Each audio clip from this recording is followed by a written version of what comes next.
DME നൽകിയ വിവരങ്ങൾ സാധാരണ ഒരു ദിവസം 4 ശസ്ത്രക്രിയയൊക്കെയാണ് ഷെഡ്യൂൾ ചെയ്യുന്നത്. ഇന്നലെ 3 ശസ്ത്രക്രിയ ചെയ്തിട്ടുണ്ട്. അവസാനത്തെ ഒരു ശസ്ത്രക്രിയ ചെയ്യാൻ കഴിഞ്ഞില്ല എന്നുള്ളതാണ് ഡയറക്ടർ മെഡിക്കൽ എഡ്യൂക്കേഷൻ്റെ ചുമതല വഹിക്കുന്ന ഡോക്ടർ വിശ്വനാഥൻ അറിയിച്ചിട്ടുള്ളത്. അപ്പോൾ അതിലൊരു പ്രോബിൻ്റെ കേടുപാടുണ്ടായി എന്നുള്ളത് കൊണ്ട് ആ ശസ്ത്രക്രിയ നടന്നില്ല എന്നുള്ളതാണ്. ഏതായാലും ഇങ്ങനെയൊരു വിഷയം എൻ്റെ ശ്രദ്ധയിൽ ഇല്ല, ഗവൺമെൻറ്റിൻ്റെ ശ്രദ്ധയിൽ ആ രീതിയിൽ ഈ പ്രശ്നം എത്തിയിട്ടുമില്ല. DMEയുടെ മുന്നിലും അങ്ങനെ ഒരു വിഷയം, ഇപ്പോൾ ഗവൺമെൻറ്റിൻ്റെ ശ്രദ്ധയിലേക്ക് ഒരു വിഷയം എത്തുന്ന നിലയിലേക്ക് ആ ഒരു വിഷയം എൻ്റെ മുന്നിൽ എത്തിയിട്ടില്ല. DMEയുടെ ശ്രദ്ധയിലും ഈ വിഷയമില്ല എന്നുള്ളതാണ് പറഞ്ഞത്. അപ്പോൾ എന്താണ് എന്നുള്ളത് അത് സമഗ്രമായിട്ട് നമുക്കൊന്ന് അന്വേഷിക്കാം. അന്വേഷിക്കട്ടെ. നമുക്ക് അപ്പോൾ തിരുവനന്തപുരം മെഡിക്കൽ കോളേജിനെ സംബന്ധിച്ചിടത്തോളം ഓരോ ഡിപ്പാർട്ട്മെൻറ്റ്, ഞാൻ യൂറോളജിയുടെ മെയിലെ കണക്ക് ഡയറക്ടർ മെഡിക്കൽ എഡ്യൂക്കേഷൻ എനിക്ക് നൽകിയ കണക്കാണ് ഞാൻ നേരത്തെ ഇപ്പോൾ പറഞ്ഞത് 312 ശസ്ത്രക്രിയകൾ നടന്നു എന്നുള്ളത്. അതൊരു ചെറിയ നമ്പറല്ല. അതോടൊപ്പം ഇന്നലെ ഒരു 4ാമത്തെ ശസ്ത്രക്രിയ നടക്കുന്നതിന് തൊട്ട് മുൻപാണ് ഈ പ്രോബിന് ഒരു വിഷയമുണ്ടായി, അത് നടക്കാതെ പോയത്. അപ്പോൾ സംസ്ഥാന സർക്കാരിനെ സംബന്ധിച്ചിടത്തോളം ഓരോ ആളുകളും പ്രധാനപ്പെട്ടതാണല്ലോ. ഇപ്പോൾ ഉദാഹരണം പറയട്ടെ, 2021 സൗജന്യ ചികിത്സയ്ക്ക് ക്ലെയിം സംസ്ഥാനത്തുണ്ടായിരുന്നത് 2.5 ലക്ഷമാണ് നമ്മൾ സംസ്ഥാന സർക്കാർ കൊടുത്തത്. 2024 സൗജന്യ ചികിത്സയുടെ ക്ലെയിം 6.5 ലക്ഷമാണ്. അതായത് ഒരു 3 ഇരട്ടിയോളം വർധനവ് ചികിത്സയിൽ സർക്കാർ ആശുപത്രികളിൽ, കൂടുതലായിട്ട് സർക്കാർ ആശുപത്രികൾ ആണല്ലോ. ഇപ്പോൾ ഈ എംപാനൽഡ് ആശുപത്രി, സ്വകാര്യ ആശുപത്രിയെ സർക്കാർ ആശുപത്രിയിലും നമ്മൾ കൊടുക്കുന്ന പണം, സൗജന്യ ചികിത്സയ്ക്ക് കൊടുക്കുന്ന പണം നോക്കുമ്പോൾ അതിൻ്റെ മേജർ പോർഷൻ വരുന്നത് സർക്കാർ ആശുപത്രികളിലാണ്. അപ്പോൾ സർക്കാർ ആശുപത്രികളിൽ ഗണ്യമായിട്ട് നമ്പർ ഓഫ് കേസസ്, അതുപോലെ ട്രീറ്റ്മെൻറ്റ് വർദ്ധിച്ചിട്ടുണ്ട് എന്നുള്ളതാണ് കണക്ക് നമ്മളോട് സംസാരിക്കുന്നത്.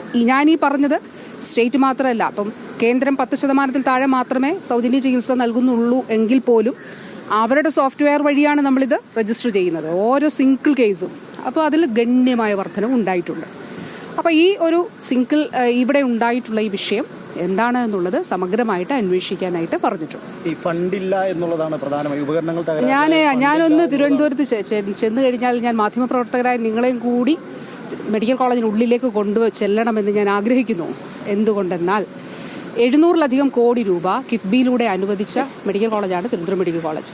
പുതിയ MRI, പുതിയ CT സ്കാൻ, പുതിയ സംവിധാനങ്ങൾ, യൂറോളജിയിൽ ഗണ്യമായിട്ടുള്ള ഒരു ഭാഗം ഈ കിഫ്ബിയിലൂടെ അനുവദിച്ച എക്യുപ്മെൻറ്റ്സിന് വേണ്ടിയിട്ട് അനുവദിച്ചതിൽ യൂറോളജി ഡിപ്പാർട്ട്മെൻറ്റിനും അനുവദിച്ചിട്ടുണ്ട്. നിങ്ങൾ എൻ്റെ കൂടെ ഒന്ന് വരണമെന്ന് ഞാൻ അഭ്യർത്ഥിക്കും. ഞാനൊന്ന് വരട്ടെ തിരുവനന്തപുരത്ത്, നമുക്കൊന്ന് പോയി നോക്കാം. തിരുവനന്തപുരം മെഡിക്കൽ കോളേജിൽ പുതിയ എക്യുപ്മെൻറ്റ്സ് ഉണ്ടോ, പുതിയ സംവിധാനങ്ങളുണ്ടോ? ഈ കാലഘട്ടത്തിലാണ് അവിടെ തിരുവനന്തപുരം മെഡിക്കൽ കോളേജിനെ എമർജൻസി ഡിപ്പാർട്ട്മെൻറ്റിനെ ICMR ഒരു മോഡലായിട്ട് എടുത്തത്. ഒരു മോഡലായിട്ട് എടുത്തുകൊണ്ട് ആ ICMR സപ്പോർട്ട് നമുക്ക് നൽകിയത്. ഈ കാലഘട്ടത്തിലാണ് അവിടുത്തെ ന്യൂറോളജി സെൻറ്ററിനെ സ്ട്രോക്ക് സെൻറ്ററായിട്ട്, കോംപ്രിഹെൻസീവ് സ്ട്രോക്ക് യൂണിറ്റായിട്ട് ICMRും അംഗീകരിച്ചു. ICMRൻ്റെ ഡേറ്റ രജിസ്ട്രി അവിടെയുണ്ട്. അപ്പോൾ ആ നിലയിലായത്. ഈ കാലഘട്ടത്തിലാണ് SIT അപൂർവ രോഗ ചികിത്സയിൽ രാജ്യത്ത് 10 ആശുപത്രികളിൽ തിരഞ്ഞെടുത്തതിൽ ഒരു ആശുപത്രി SIT ആയത്. ഞാൻ തിരുവനന്തപുരത്തിൻ്റെ കാര്യം മാത്രമാണ് പറഞ്ഞത്. അപ്പോൾ തീർച്ചയായിട്ടും ഓരോ വ്യക്തിയും പ്രധാനപ്പെട്ടതാണല്ലോ. അതുകൊണ്ടാണ് സർക്കാർ ഇത്രയും കാര്യങ്ങൾ ചെയ്യുന്നത്. ഞാൻ പറഞ്ഞില്ലേ, 2.5 ലക്ഷം ചികിത്സാ ക്ലെയിമിൽ നിന്ന് ഒരു 6.5 ലക്ഷം ക്ലെയിം എന്ന് പറയുമ്പോൾ 1600 കോടി രൂപയാണ് ഒരു വർഷം സൗജന്യ ചികിത്സയ്ക്ക് സംസ്ഥാന സർക്കാർ നൽകുന്നത്. മരുന്നുകളുടെ കാര്യത്തിലും ഇത് നമുക്ക് കാണാനായിട്ട് കഴിയും. അപ്പോൾ തീർച്ചയായിട്ടും പക്ഷേ ഈ ഉന്നയിക്കപ്പെട്ട ഈ ഒരു വിഷയം എന്താണ് അവിടെ സംഭവിച്ചത് എന്നുള്ളത് തീർച്ചയായിട്ടും ഒന്ന് അന്വേഷിക്കട്ടെ. ഞാൻ പറയാത്ത കാര്യങ്ങൾ പറഞ്ഞു എന്നുള്ളത് പറയേണ്ടതില്ല. ഞാൻ പറഞ്ഞ ഡേറ്റ മാത്രമാണ്, ഡേറ്റയാണ് ഞാൻ പറഞ്ഞത്. ഞാൻ പറഞ്ഞത് എന്താണ് എന്നുള്ളത് ഒന്ന് അന്വേഷിക്കട്ടെ. അന്വേഷിച്ചതിന് ശേഷം ഞാൻ സംസാരിക്കാമല്ലോ. DMO പറഞ്ഞത് നടപടി ഉണ്ടാകും, വിശദീകരണം ചോദിച്ചിട്ടുണ്ട്, വിശദീകരണം പ്രോപ്പർ അല്ലെങ്കിൽ നടപടി ഉണ്ടാകും എന്നുള്ള പ്രതികരണമാണ് DMO നടത്തിയത്. DMO അല്ല, DME, ഡയറക്ടർ മെഡിക്കൽ എഡ്യൂക്കേഷൻ. അപ്പോൾ എന്താണെന്നുള്ളത് കാണട്ടെ. നിങ്ങൾക്കറിയുന്നത് പോലെ എൻ്റെ മണ്ഡലത്തിലെ പരിപാടികൾക്ക് ശേഷം എറണാകുളത്തേക്കുള്ള യാത്ര ചെയ്താണ് ഞാനിവിടെ എത്തിയത്. ഈ കാര്യങ്ങൾ എന്താണ്, ഞാൻ പ്രഥമമായി ഇങ്ങനെയൊരു സംഭവം ശ്രദ്ധയിൽപ്പെടുമ്പോൾ എനിക്ക് ഞാൻ തേടിയ വിവരങ്ങൾ, DMEയോടാണ് ഞാൻ റിപ്പോർട്ട് തേടിയത്. അപ്പോൾ അതിൻ്റെ അടിസ്ഥാനത്തിൽ എനിക്ക് ലഭിച്ച വിവരങ്ങളാണ് പറഞ്ഞിട്ടുള്ളത്. കാരണം ഒരു 100 കണക്കിന് രോഗികൾക്ക് ശസ്ത്രക്രിയ മുടങ്ങി എന്ന് പറയുമ്പോൾ അതൊരു ചെറിയ കാര്യമല്ലല്ലോ.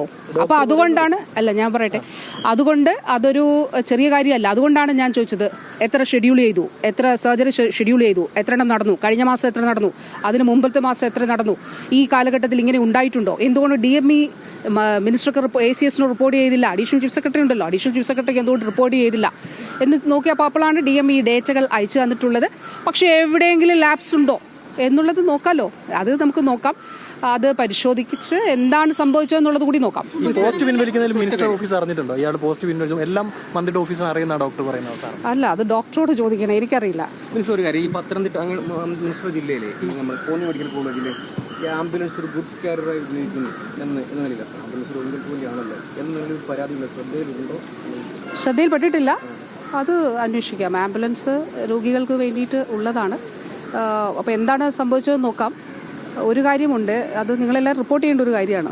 അതായത് 15 വർഷം കഴിഞ്ഞ വാഹനങ്ങൾ, ഇപ്പോൾ കേന്ദ്ര നിയമപ്രകാരം സർക്കാർ സംവിധാനത്തിലുള്ള വാഹനങ്ങൾ 15 സ്വകാര്യ മേഖലയിലാകാം, പക്ഷേ 15 വർഷം കഴിഞ്ഞ വാഹനങ്ങൾ സർക്കാർ സംവിധാനത്തിലേത് ഉപയോഗിക്കാൻ കഴിയില്ല എന്നുള്ളൊരു സ്ഥിതിയുണ്ട്. വലിയ 860-ലധികം വാഹനങ്ങളാണ് നമുക്ക് റോഡിലിറക്കാൻ കഴിയാത്തത്. പലതവണ അപേക്ഷിച്ചു, കാരണം സ്വകാര്യ മേഖലയ്ക്കും സർക്കാർ മേഖലയ്ക്കും 2 നിയമം പാടില്ലല്ലോ, ഒരേ നിയമമല്ലേ പാടുള്ളൂ. അപ്പോൾ സർക്കാരിൽ പാടില്ല, സ്വകാര്യ മേഖലയിൽ അത് സാധ്യമാകുമെന്നുള്ള സ്ക്രാപ്പ് പോളിസി അനുസരിച്ചാണ്, കേന്ദ്രത്തിൻ്റെ സ്ക്രാപ്പ് പോളിസി അനുസരിച്ചിട്ടാണ് 15 വർഷം കഴിഞ്ഞ വാഹനങ്ങൾ സർക്കാരിൻ്റെ ഉപയോഗിക്കാൻ പറ്റില്ല.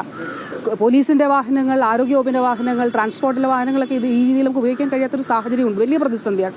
864 വാഹനങ്ങൾ ഒറ്റയടിക്ക് ഇത്രയും പണം എങ്ങനെ ആരോഗ്യവകുപ്പ്, ഒരു സർക്കാർ എങ്ങനെ കണ്ടെത്തും? ആ പ്രതിസന്ധി ഉണ്ട്. പക്ഷേ ഈ വിഷയം എൻ്റെ ശ്രദ്ധയിൽപ്പെട്ടിട്ടില്ല. ആംബുലൻസ് സാധാരണ ഇതിന് രോഗികൾക്ക് വേണ്ടിയിട്ടുള്ളതാണ്, ഒരു എമർജൻസി ഉണ്ടായാൽ ഉപയോഗിക്കാൻ വേണ്ടിയിട്ടുള്ളതാണ്. അതെന്തുകൊണ്ട് ഇതിന് ഉപയോഗിച്ചു എന്നുള്ളത്, കാരണം കോന്നി മെഡിക്കൽ കോളേജിൽ ആംബുലൻസുകൾ വേണ്ടവിധം ഉപയോഗിക്കുന്നില്ല എന്ന് പറഞ്ഞൊരു വിഷയം എൻ്റെ ശ്രദ്ധയിൽ വന്നിരുന്നു. അതിലല്ല, ഓടുന്നില്ല എന്നുള്ളതാണ്. അപ്പോൾ അതിൽ ആവശ്യമായിട്ടുള്ള ആളുകളെ നിയോഗിച്ചുകൊണ്ട് അത് ഓടണം എന്നുള്ളത് പറഞ്ഞിരുന്നു. അതിനപ്പുറത്തേക്ക് എന്തെങ്കിലും ഇങ്ങനെയുള്ളൊരു പ്രശ്നം അവിടെ ഉണ്ടെങ്കിൽ നോക്കാം, നടപടിയെടുക്കും.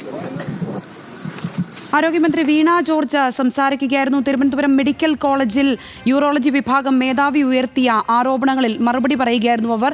എന്താണെങ്കിലും ഇക്കാര്യങ്ങളൊന്നും ശ്രദ്ധയിൽപ്പെട്ടിട്ടില്ല. വിശദമായ അന്വേഷണം നടത്തിയ ശേഷം ഇക്കാര്യങ്ങൾ വിശദമായി തന്നെ മാധ്യമങ്ങളോട് സംസാരിക്കാമെന്ന് മന്ത്രി പറഞ്ഞു വെക്കുകയായിരുന്നു. എന്താണെങ്കിലും ഇക്കാര്യത്തിൽ ഈ ആരോപണം ഉന്നയിച്ച യൂറോളജി വിഭാഗം മേധാവി പറഞ്ഞിരുന്നത് ഇതെല്ലാം മന്ത്രിയുടെ ഓഫീസിന് അറിയാം, കൃത്യമായി അറിയിച്ചിട്ടുണ്ട് എന്നുള്ളതായിരുന്നു മുൻപ് അവർ ഉന്നയിച്ച കാര്യം. എന്താണെങ്കിലും അതാണ് മന്ത്രി വിശദമായി സംസാരിച്ചത്.